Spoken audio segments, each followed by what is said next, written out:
All right. Good morning, good day, good afternoon, good evening, as I always say, wherever you might find yourself on this planet. Um, we're looking at about 0649 here in Everett Muckletoo area, Washington State, and had a pretty good slumber last night. Got a good six in. If I get 6 hours in, I'm lucky. you know.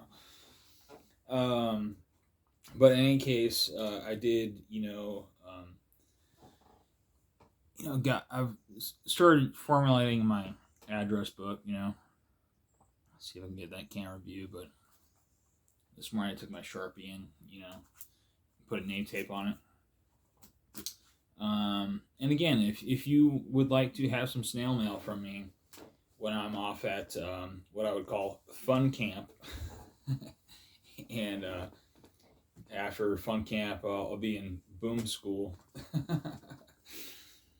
Yeah, if you would like a letter from me, it would definitely give me something to, uh, more or less give me a distraction, on Sundays when I have, my downtime to write letters to. All those who want to, hear about the fun times and the boom times. So, anyways, gonna do a quick reading from my daily bread, if you will, 365. You know what I mean? So stand by. Let's get into it. So April 15th, not a sprint. 2 Corinthians 11, 16, 12, 12 through 10. Or 12, 10. And let's see, make sure I'm not running too long here, all right? I have labored and toiled and have often gone without sleep. I have known hunger and thirst and have often gone without food. I have been cold and naked. 2 Corinthians 11:27. In 1983, a 61-year-old potato farmer named Cliff Young showed up for a grueling, week-long ultra-marathon from Sydney, Australia to Melbourne in overalls and work boots. I love that. Train the way you fight, right? He started off slowly and soon was miles behind. But at night, as the other runners slept, Cliff took a quick nap and kept going. 5 days and 5 nights later, he came in first and set a record. Like Cliff, the Apostle Paul wasn't the most orthodox champion. He confessed to being the worst of sinners, and he suffered from a humbling thorn in his flesh, which is Timothy 1:15, 2 Corinthians 12:7. His enemies added to his struggles, beating him with whips and stones, which is 2 Corinthians 11:25.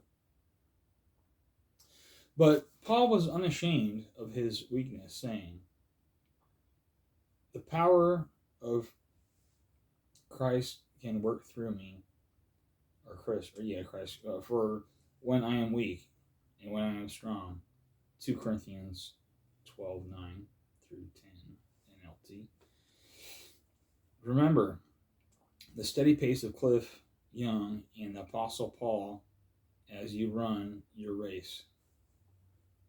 It's a marathon, not a sprint. You gotta pace yourself, you know what I mean? Slow, smooth is fast. Right? My grunt brains understand that. Let us run with endurance the race God has set before us, which is Hebrews 12:1 through 10, through 2 NLT. Yeah, it's not. You gotta pace yourself. You know what I mean? You have to set your goal. Your goal is ultimately mission accomplishment, right? So, you have to best believe and understand yourself your mind, body, and spirit, and keep a tempo going, right? You know, I'm a drummer, you know, and so I understand tempo pretty deeply, and I understand the importance of it, you know, because you don't want to get ahead of the beat, you don't want to get behind the beat, you know, you want to just be, but you also have to adapt to whatever the song is, you know what I mean, whatever whatever the situation might be, or more or less, but for the most part, you always want to stay on tempo. You never want to fall behind the beat. You never want to go ahead of the beat. You want to stay right on time, right? Um, yeah, and just find your tempo and stick to it. Do not falter. Do not floozy out, if you will, right? So um, don't try to sprint ahead of the beat in a sense. So, anyways, I think I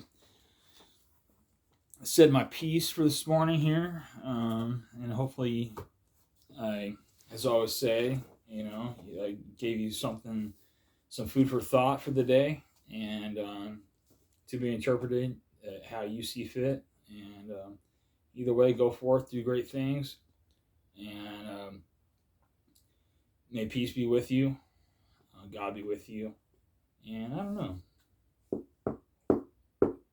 What should I say today? I don't know. Live long and prosper, right? Semper. Hua.